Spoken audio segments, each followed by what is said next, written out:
ಲೂಕ ಅಧ್ಯಾಯ 2 ವಚನ 22-40 ಶುದ್ಧೀಕರಣದ ಬಗ್ಗೆ ಮೋಶೆಯ ಧರ್ಮಶಾಸ್ತ್ರವು ಬೋಧಿಸಿದ ಕಾರ್ಯಗಳನ್ನು ಮರಿಯಳು ಮತ್ತು ಯೋಸೇಫನು ಮಾಡುವ ಸಮಯ ಬಂತು. ಯೇಸುವನ್ನು ಪ್ರಭುವಿಗೆ ಪ್ರತಿಷ್ಠಿಸಲು ಯೋಸೇಫನು ಮತ್ತು ಮರಿಯಳು ಆತನನ್ನು ಜೆರುಸಲೇಮಿಗೆ ಕರೆದುಕೊಂಡು ಬಂದರು. ಏಕೆಂದರೆ ಪ್ರತಿ ಕುಟುಂಬದಲ್ಲಿ ಚೊಚ್ಚಲು ಗಂಡು ಮಗುವನ್ನು ಪ್ರಭುವಿಗೆ ಪ್ರತಿಷ್ಠಿಸಬೇಕು ಎಂದು ಪ್ರಭುವಿನ ಧರ್ಮಶಾಸ್ತ್ರದಲ್ಲಿ ಬರೆದಿದೆ.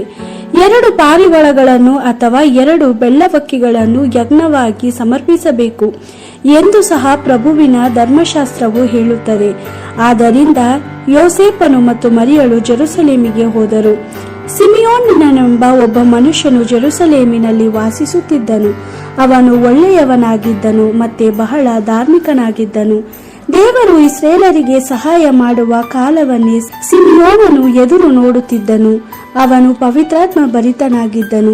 ಪ್ರಭುವು ಕಳುಹಿಸುವ ಕ್ರಿಸ್ತನನ್ನು ನೋಡುವ ತನಕ ನೀನು ಸಾಯುವುದಿಲ್ಲ ಎಂದು ಪವಿತ್ರಾತ್ಮನು ಸಿಮಿಯೋನನಿಗೆ ತಿಳಿಸಿದ್ದನು.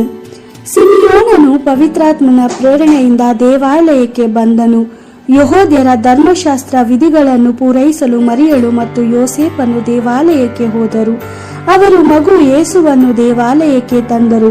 ಸಿಮಿಯೋನನು ಮಗುವನ್ನು ತನ್ನ ಕೈಗಳಲ್ಲಿ ಎತ್ತಿಕೊಂಡು ದೇವರಿಗೆ ಹೀಗೆಂದು ಸ್ತೋತ್ರ ಸಲ್ಲಿಸಿದನು.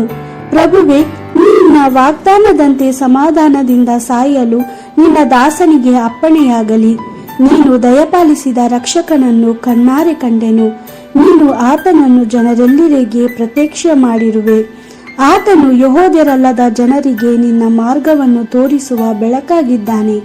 ಆತನಿಂದ ನಿನ್ನ ಜನರಾದ ಇಸ್ರೇಲರಿಗೆ ಕೀರ್ತಿಯಾಗುವುದು. ಸಿಮಿಯೋನನನ್ನು ಮಗುವಿನ ಕುರಿತಾಗಿ ಹೇಳಿದ ಮಾತುಗಳನ್ನು ಕೇಳಿ ತಂದೆ ತಾಯಿಗಳಿಗೆ ಆಶ್ಚರ್ಯವಾಯಿತು. ಬಳಿಕ ಸಿಮಿಯೋನನು ಅವರನ್ನು ಆಶೀರ್ವದಿಸಿ ಮರಿಯಳಿಗೆ, ಈ ಮಗುವಿನ ನಿಮಿತ್ತ ಯೆಹೂದ್ಯರಲ್ಲಿ ಅನೇಕರು ಬೀಳುವರು, ಅನೇಕರು ಏಳುವರು, ಕೆಲವರು ಅಂಗೀಕರಿಸರು ಎಂಬುದಕ್ಕೆ ಈತನು ದೇವರಿಂದ ಬಂದ ಗುರುತಾಗಿರುವನು. ಜನರು ಗುಟ್ಟಾಗಿ ಯೋಚಿಸುವ ಸಂಗತಿಗಳನ್ನು ಬಯಲಾಗುವವು. ಮುಂದೆ ಸಂಭವಿಸುವ ಸಂಗತಿಗಳಿಂದ ನಿನ್ನ ಹೃದಯಕ್ಕೆ ಅಲಗು ನಾಟಿದಂತಾಗುವುದು ಎಂದು ಹೇಳಿದನು. ದೇವಾಲಯದಲ್ಲಿ ಅನ್ನಳೆಂಬ ಒಬ್ಬ ಪ್ರವಾದಿನಿ ಇದ್ದಳು. ಆಕೆಯು ಅಸೇರನ ವಂಶದ ಫನುವೇಲನ ಕುಟುಂಬದವಳಾಗಿದ್ದಳು. ಅನ್ನಳು ಬಹಳ ಮುಪ್ಪಿನವಳಾಗಿದ್ದಳು. ಆಕೆಯು ಮದುವೆಯಾದ 7 ವರ್ಷಕ್ಕೆ ಗಂಡನನ್ನು ಕಳೆದುಕೊಂಡಳು. ತನ್ನ ಉಳಿದ ಜೀವಮಾನವೆಲ್ಲ ವಿಧವೆಯಾಗಿದ್ದ ಆಕೆಗೆ ಈಗ 84 ವರ್ಷ ವಯಸ್ಸಾಗಿತ್ತು. ಅನ್ನಳು ಯಾವಾಗಲೂ ದೇವಾಲಯದಲ್ಲಿಯೇ ಇದ್ದಳು. ಆಕೆ ಬೇರೆಲ್ಲಿಗೂ ಹೋಗುತ್ತಿರಲಿಲ್ಲ. ಆಕೆ ಉಪವಾಸ ಮಾಡುತ್ತಾ ಮತ್ತು ಹಗಲಿರುಳು ಪ್ರಾರ್ಥಿಸುತ್ತಾ ದೇವರನ್ನು ಆರಾಧಿಸುತ್ತಿದ್ದಳು. ಅವಳು ಅದೇ ಸಮಯದಲ್ಲಿ ಅಲ್ಲಿಗೆ ಬಂದು ದೇವರಿಗೆ ಸ್ತೋತ್ರ ಸಲ್ಲಿಸಿ ದೇವರು ಜೆರುಸಲೇಮಿಗೆ ದಯಪಾಲಿಸುವ ಬಿಡುಗಡೆಯನ್ನು ಎದುರು ನೋಡುತ್ತಿದ್ದ ಜನರಿಗೆ ಯೇಸುವಿನ ವಿಷಯವಾಗಿ ತಿಳಿಸಿದಳು.